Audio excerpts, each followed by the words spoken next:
eu sou a Maria João Babo e bem-vindos à Partida de Xadrez, um podcast do Jornal de Negócios onde cabem todos os temas que contam.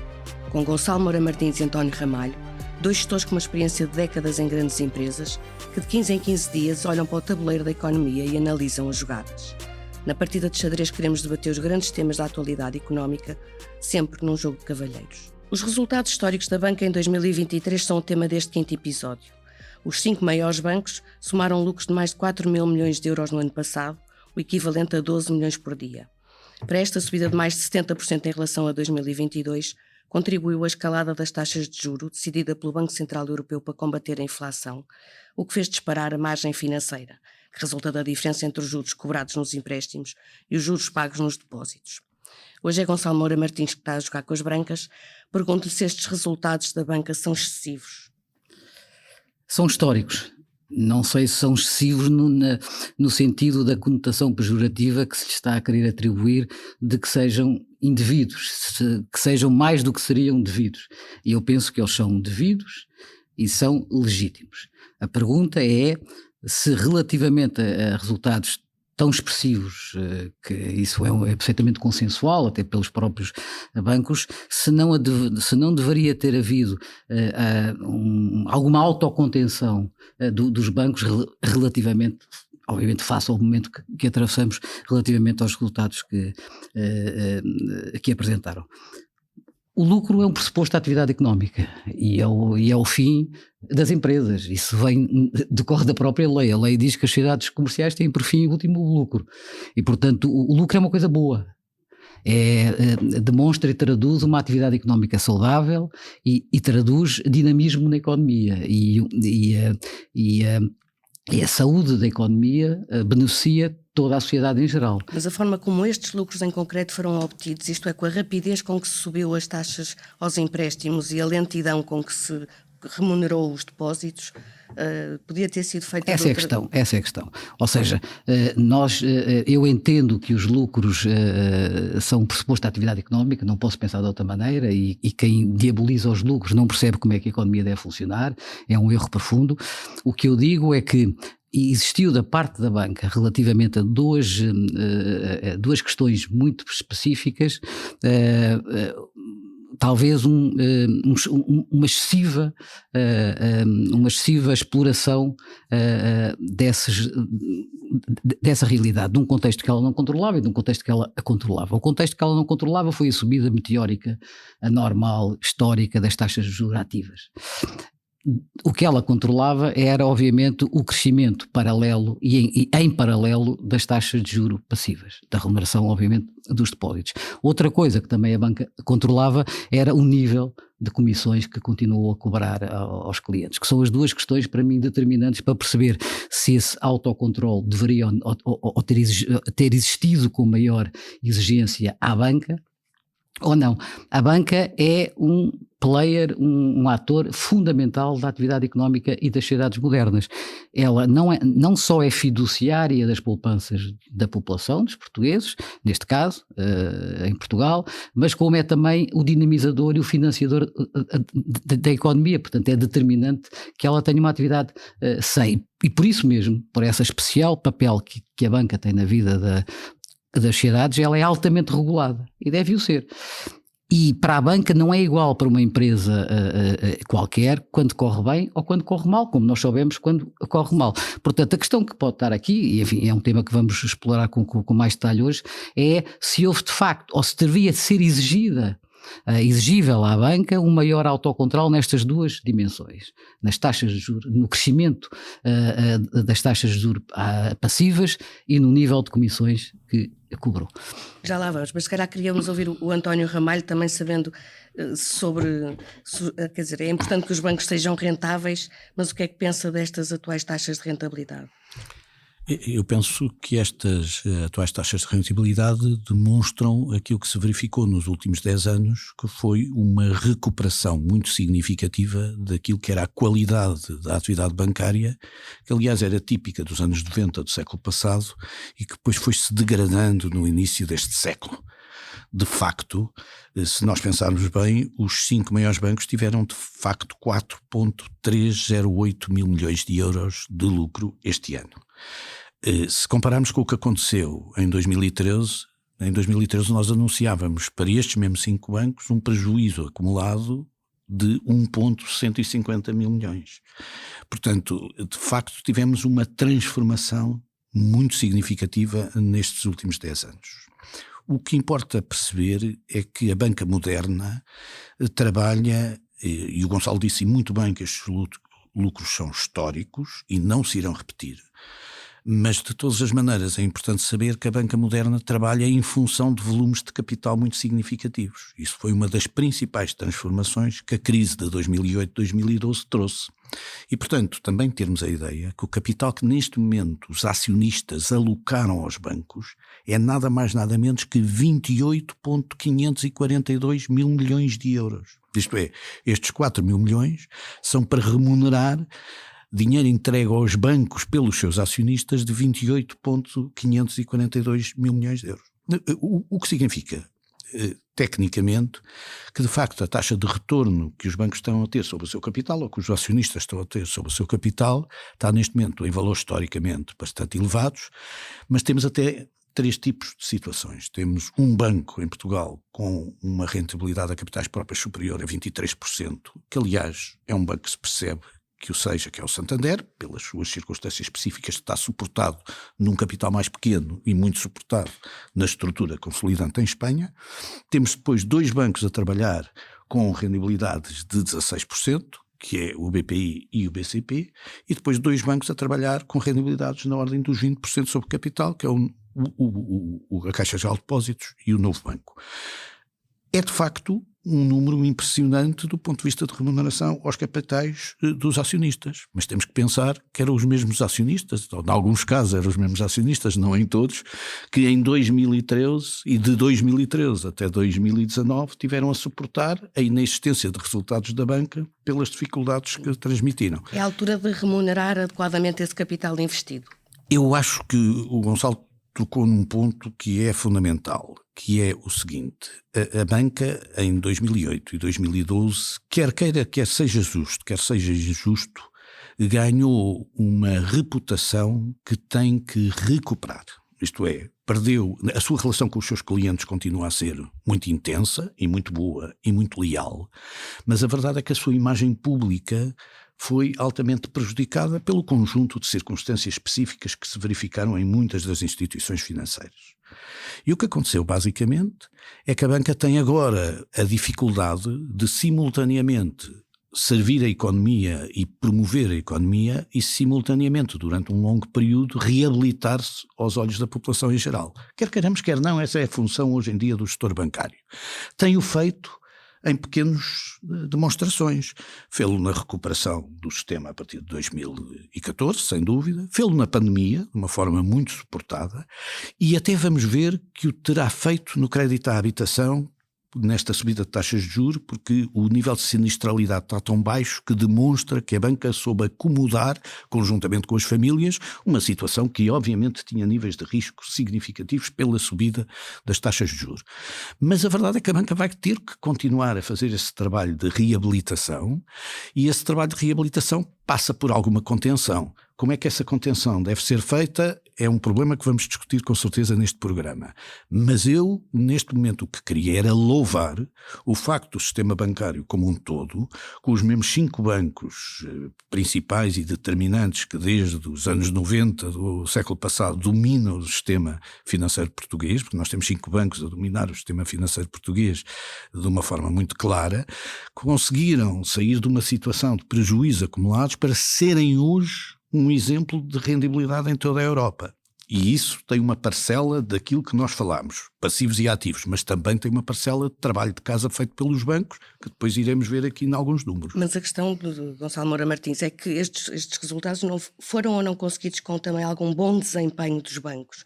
Ou no fundo estamos a falar só deste jogo entre as taxas? Um excelente desempenho. Os números dão disso. O António estava a dizer que hoje a remuneração dos bancos, em termos do retorno sobre o capital, anda entre os 14% e os 23%, enfim, uma média que podemos pôr nos 19%, 18%, quando a média europeia é nos 11%. Portanto, claramente, há um retorno acima da média e a eficiência dos bancos também medida pelo pelos custos sobre as receitas, não é? O cost to income dos bancos é das mais eficientes da Europa. Se não a mais bem eficiente, segundo o estudo da McKinsey. Está nos 38,8%, enquanto a média europeia anda nos 52%. Portanto, é absolutamente notável a capacidade de regeneração e de gestão dos bancos, não é isso que está em causa de todo. O que nós estamos hoje aqui a perceber é se os bancos, nesse esforço de contenção que o António estava a sublinhar, e nessa necessidade de se aproximar um pouco mais da população depois de tudo o que aconteceu, se era possível moderarem um bocado os resultados, ou se isso seria lógico. Falou nas comissões que só desceram à volta dos 2% nos 5 maiores bancos. Portanto... Não desceram, as comissões é uma novidade há 10 anos esta parte, porque normalmente um negócio que no fundo é gerir risco e arbitrar as taxas de juros ativas e passivas, não estou a diminuir, historicamente é assim, passou a ter que, pela incapacidade dessa arbitragem existir, porque as taxas ativas passaram a ser iguais às passivas, basicamente zero, e algumas até negativas, os bancos tiveram que encontrar outras formas de se remunerar o seu serviço através Mas o argumento, quando as taxas de juros estavam baixas, mas agora com as taxas de juros altas estão na mesma, não é? Esse é o ponto, quer dizer, vamos lá ver, os bancos têm que oferecer um serviço para ter acesso aos fundos para poderem emprestá-los com lucro, esta é a lógica. Senão um dia destes a gente vai a um restaurante e eles também nos cobram o talher e o prato, porque é necessário para que eles possam vender a comida, que esse é o negócio deles. Eu percebo a lógica das comissões. Eu acho que eles atingiram uns montantes altamente expressivos numa situação em que não há alternativa a não ter conta bancária, quer dizer, é preciso entender isso. Hoje em dia a bancarização tem que ser a 100%, qualquer dia não há dinheiro físico e portanto os bancos vão ter que existir, e a existência, ou melhor, providenciar uma conta bancária vai ser um serviço mínimo para qualquer português cliente, porque para receber uma conta, para receber uma pensão, para receber um salário, seja o que for, é preciso ter uma conta bancária. Mas há regras para serviços mínimos. Sim. Quase que não cobradas. Claro que sim, mas a questão é que se tivermos... mesmo assim muito limitado, porque a regulação que é feita pelo Banco de Portugal esquece completamente o cliente, e isso é dito pelo BCE. Há uma famosa carta da semana passada da Presidente do Conselho de Supervisão para o Parlamento Europeu, onde ela diz isso. Não, os bancos centrais só se têm que preocupar com o nível de liquidez e de capital dos bancos. É essa a nossa missão principal como reguladores, que é entendível. Para os clientes e as regras de mercado têm que ser as autoridades da concorrência.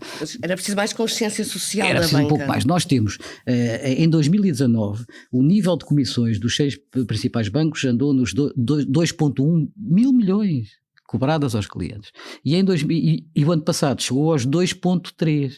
Portanto, estamos a falar de um incremento de 10% neste momento de subida das taxas.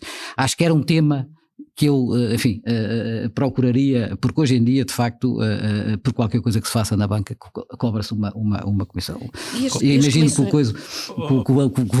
o António não vai concordar, mas é isso, como cliente, a gente sente um bocadinho. Pois, eu não concordo muito com esta questão das comissões, porque gostava de dizer, existiu um modelo francês nos anos 90, que foi recuperado agora, um pós-crise, que tinha alguma bondade e que, no fundo, o que pretendia era dizer há 2 remunerações centrais da atividade bancária, uma delas que remunera o risco, que é a margem financeira, que é, no fundo, os bancos o que fazem é comprar e vender risco, isto é, no fundo, oferecem aos clientes um produto para que eles depositem sem terem preocupações de risco, e Portugal nisso tem sido um país exemplar, porque nunca houve depósitos não pagos. Há países onde isso aconteceu. Em Portugal, os depósitos, aquilo que eram depósitos, contratos de depósitos, nunca foram prejudicados, mesmo no pior das crises.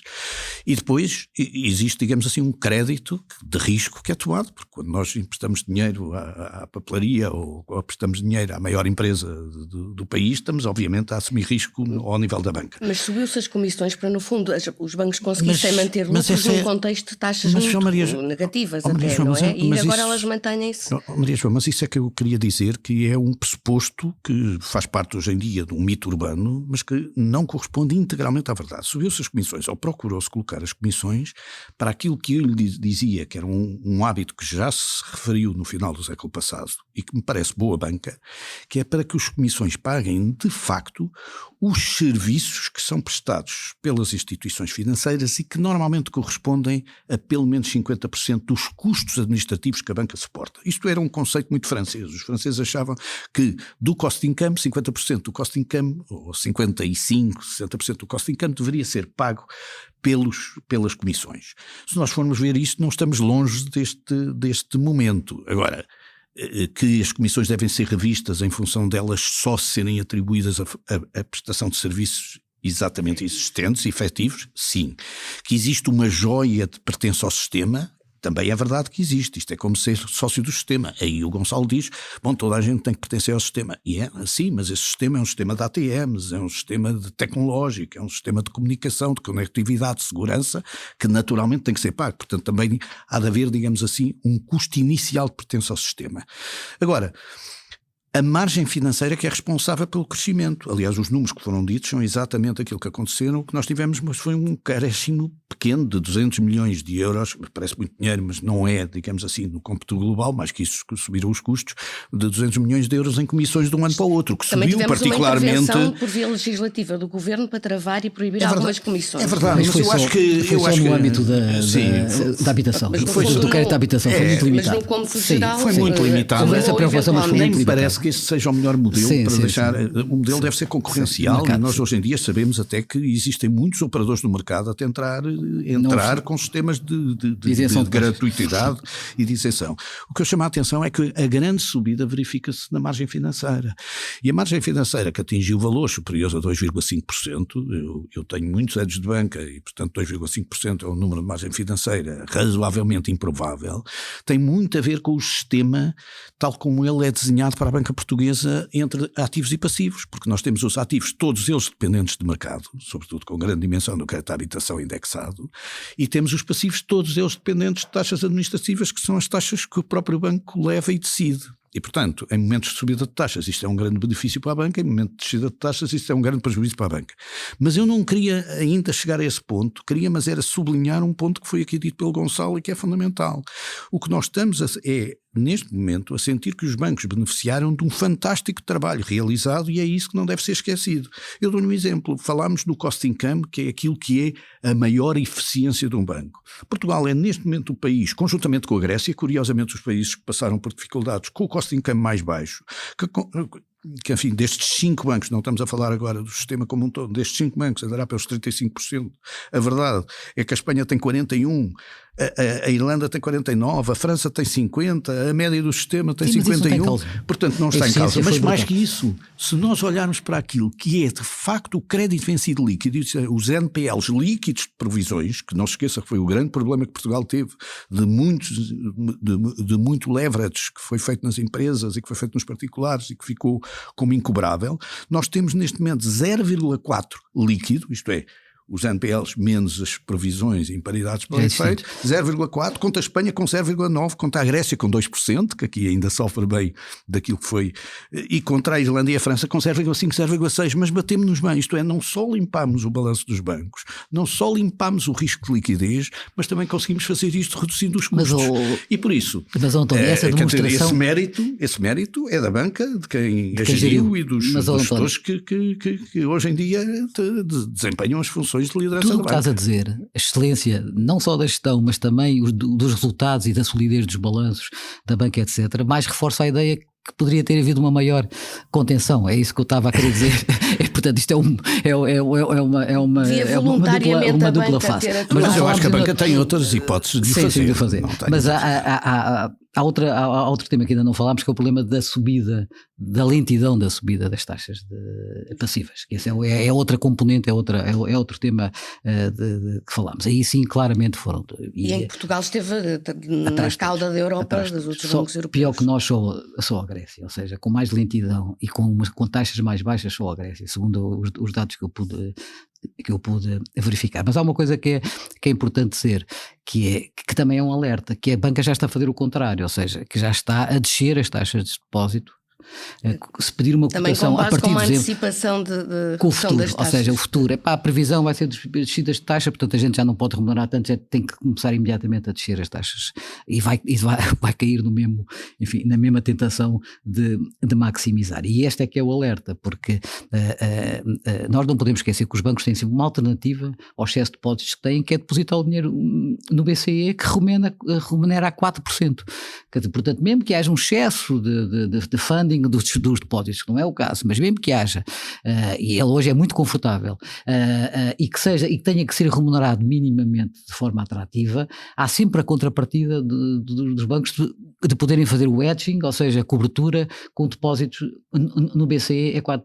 Por isso é que não justifica esta pressa tão iminente, quando não existe ainda uma clareza muito grande relativamente à descida das taxas de juros ativas, porque é que já estão a fazer ativamente uma descida das taxas de juros passivas. E o que é que o Governo podia fazer em relação a esta matéria? Nada, nem deve fazer. É contra taxas sobre lucros inesperados, aumentos da não, contribuição sobre o setor? Não, isso eu não concordo com... Só por medidas voluntárias da banca acha que... O que eu acho é que, tal como a banca e a gestão da banca e as equipas de gestão da banca demonstraram uma capacidade fora do lugar de robustecer os seus balanços, de atingir níveis de eficiência que compara ao melhor nível com a banca europeia, devia ter também tido um bocado de autocontenção. Eu sei que é difícil dizer isto quando a gente gera um negócio, não é? Mas alguma autocontenção e a demonstração de algum efeito positivo, ou melhor, que este contexto tão positivo que foi para eles devia ser de alguma forma repartido com os seus clientes, com uma diminuição de comissões ou qualquer coisa.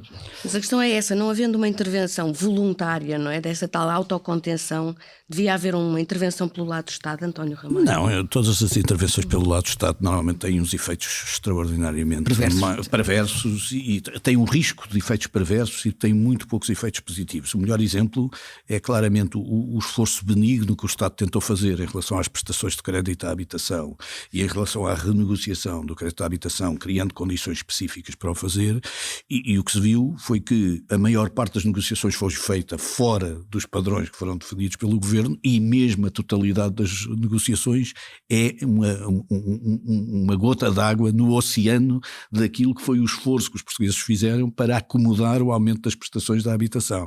Portanto, e o risco dos efeitos perversos é muito maior, de desincentivar investimento, de desincentivar pessoas a achar que este é o setor. O fantasma de que sem lucros haverá nova crise bancária. Não, eu julgo que a banca portuguesa sempre foi muito eficiente até 2000, sofreu da sua qualidade ou atingir níveis de leverage que não eram aceitáveis e trazer o país até para uma bancarização ao nível de 300% do PIB, quando hoje em dia todos os países estão a trabalhar nos 200% do PIB, fora os países como a Irlanda ou a Suíça, que têm tradições bancárias de caráter distinto do nosso.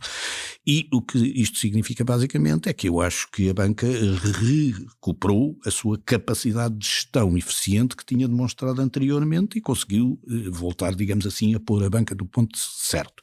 Mas estes movimentos têm sempre características pendulares.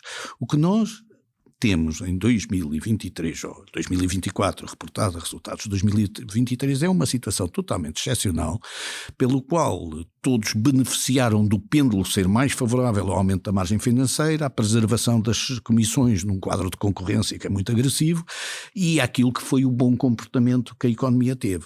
Agora, vamos olhar para aquilo que o Gonçalo disse do ponto de vista da poupança numa ótica quer global, quer específica da banca. Do ponto de vista global, eu peço imensa desculpa, mas tem havido uma campanha estruturada nas sociedades para manter os consumos muito elevados. Aliás, toda a política governamental foi sempre no sentido de assegurar que o consumo interno era o grande elemento de desenvolvimento. Era difícil pedir à banca para ser ela, digamos, o arauto, a contrário do processo de poupança. Agora, que o processo de poupança é essencial, isso é essencial, porque as despesas que vamos ter com o envelhecimento da população, com a necessidade de recuperação do problema da saúde, com a guerra da Ucrânia, com o aumento dos custos da defesa, com a transição energética, com a evolução da alteração do modelo de digitalização, vai trazer exigências de poupança muito significativas. Outro aspecto que eu acho particularmente importante é que este excesso de poupança que a banca foi de alguma maneira tendo durante este período tem muito a ver com a credibilidade que ela conseguiu preservar nos momentos mais difíceis, pensando que não, esses momentos de maior crise da banca demonstraram a credibilidade que a banca tinha de preservar os seus clientes e as poupanças dos seus clientes, tem uma contrapartida, e essa sim, que o Gonçalo não falou e que a mim me assusta mais, que é uma menos apetência ao risco, um menor apetite ao risco e uma menor capacidade de produzir o desenvolvimento da economia portuguesa. E, portanto, a banca de ser menos motor do que já, ou do que podia ser, ou do que já foi, da economia portuguesa e do seu crescimento. E isso deve ser analisado de novo, e eu acho que há um momento de reflexão, porque nós não sabemos se isso tem muito a ver com os modelos da sociedade portuguesa, se tem muito a ver com os modelos da regulação europeia, que são altamente limitadores e altamente homogéneos para realidades distintas em cada um dos países. E isso é que me está a preocupar, porque as empresas dar portuguesas mais apoio precisam, às empresas. nós precisamos que as contexto. empresas portuguesas sejam apoiadas, nós precisamos que estes depósitos que existem nos bancos sejam colocados ao serviço daquilo que também é função da banca, que é comprar risco. E isso não se pode fazer por decreto, porque quando se faz por decreto dá o pior resultado do mundo, e já tivemos essas experiências no passado, mas tem que ser feito com a possibilidade e aí os incentivos adequados para que os bancos sintam que devem também pôr alguma projeção ao risco. Para quê? Para que a poupança sirva o modelo concorrencial, porque se de facto houver procura no crédito, se houver desenvolvimento nas carteiras de crédito, os bancos vão competir mais fortemente pela poupança e nessa altura vão ter que remunerar melhor a poupança. Em qualquer caso, o Gonçalo pode estar descansado, porque muita agressividade que possa haver dos bancos na descida dos passivos, a margem financeira vai reduzir-se inevitavelmente nos próximos anos. Mas e, não é portanto, por causa dos passivos, é por causa dos ativos. Vai ser por causa dos ativos, sim. mas porque não se consegue, obviamente, refletir nos passivos essa mas, questão. Tu tocaste em um tema muito importante, que é quanto mais o contexto é favorável a que os lucros dos bancos venham por outra via que não seja a gestão do risco, menos é atrativo acolher risco. Isso é óbvio, não é? O incentivo está todo ao contrário, não é? Isso é uma questão muito, muito, muito pertinente. E no tecido empresarial isso sente? Sente, eu acho que sente. O pouco apoio da banca. Não é um pouco apoio, não é justo dizer que é menor apoio, mas por razões eventualmente até regulatórias, o que existe hoje é um nível de exigência relativamente à solidez de projetos, das empresas, etc., que às vezes não são compatíveis com o momento que vivemos, não é? Porque, quer dizer, aquela velha metáfora que a banca empresta, dá o guarda-chuva quando está sol, é que nós não podemos cair aí, não é? O negócio da banca continua a ser, principalmente, não é cobrar comissões, não é a margem financeira, não é explorar a margem financeira muito conjuntural de determinadas circunstâncias, é gerir risco. E ela sabe fazer isso muito bem. E sobretudo tem que continuar a fazer. E sobretudo pouca gente o pode fazer. E por isso, por estas circunstâncias, eu acho que todo o esforço deveria ser a colocar a banca ao serviço, digamos assim, daquilo que é a parte produtiva do tecido empresarial português, criando todos os incentivos e todas as circunstâncias que beneficiassem esse processo. Agora, eu não estou com isto a dizer que não pode haver contenção e eu tenho pena que a banca não tenha aproveitado este momento para pensar em 2 ou 3 casos. Aliás, alguma pensou, primeiro, no facto de se poder antecipar custos futuros, segundo, conseguir assegurar investimentos necessários. A banca portuguesa não fez grandes investimentos nos últimos anos, dadas as dificuldades por que passou, e precisa de fazer grandes investimentos, nomeadamente do ponto de vista tecnológico, nomeadamente com as alterações que se estão a verificar no mundo, para, aliás, não ser ultrapassada por monoliners ou operadores mais pequenos que acabam por trazer muito mais eficiência ao mercado e que são úteis. A reestruturação que foi feita ainda não cobriu todas as... Não cobriu sobretudo as partes do investimento, como é natural. Aliás, os países passam por isso. A banca não é diferente de um país nesse sentido, porque se nós pensarmos, o nosso país também prejudicou-se fortemente em investimento para recuperar nas contas externas. A banca também, de alguma maneira, para recuperar a sua situação, acabou por fazer menos investimento. E, sobretudo, manter previsões muito cautelosas. Isso verifica-se, por exemplo, na Caixa Geral de Depósitos, que colocou 650 milhões de previsões, no Millennium BCP, com 1.000 milhões de previsões este ano, quando nós sabemos que os créditos estão baixos. É verdade que uma parte disto é significativa, é a Polónia, e o novo banco colocou também 174 milhões. Isto é, os bancos estão a demonstrar, alguns deles, já alguma cautela adicional do ponto de vista prudencial para momentos mais difíceis. E isso também faz sentido. Eu acho que a banca tem neste momento as condições para preservar-se num bom momento durante algum tempo e ser capaz de apoiar a economia exatamente por estas circunstâncias. Se apoiar a economia e for incentivada a fazê-lo, eu muito sinceramente acho que os resultados não vão se reduzir para médias mais em linha com a Europa, 12, 13% de retorno sobre capitais, mas igualmente vai acontecer que a guerra sobre os passivos vai obrigar os bancos a competir um bocadinho mais pelos passivos, porque deixam de ser tão líquidos. E nós sabemos que isso é uma evidência, isto é, não se deve aumentar os passivos apenas pela razão de que gostamos muito de remunerar as pessoas. Não, deve-se aumentar os passivos porque a concorrência obriga a aumentar os passivos para preservar, digamos assim, os fundos necessários ao desenvolvimento económico, porque a banca o que faz é gerir risco. O que é que espera para este? Gonçalo Moura Martins, o que é que espera então que seja este ano para a banca portuguesa? Não, eu acho que vai ser um bom ano. Acho que os indicadores e os discursos dos presidentes dos bancos foi todo nesse sentido. Claro que a margem financeira se vai apertar, isso já toda a gente antecipou e percebeu. Acho que a economia vai entrar num algum abrandamento e, portanto, isso vai trazer provavelmente uma gestão mais desafiante para a banca, do ponto de vista de perdas e provisões, mas eu acho que tudo leva a crer que vai continuar a ser um bom período para o setor bancário, não tenho dúvida nenhuma. Eu acho que, muito sinceramente, acho que a banca voou alto, assegurou, digamos assim, nesta rendibilidade a sua capacidade de regeneração que era necessário, e estou convencido que agora vai aterrar adequadamente e vai deixar os passageiros satisfeitos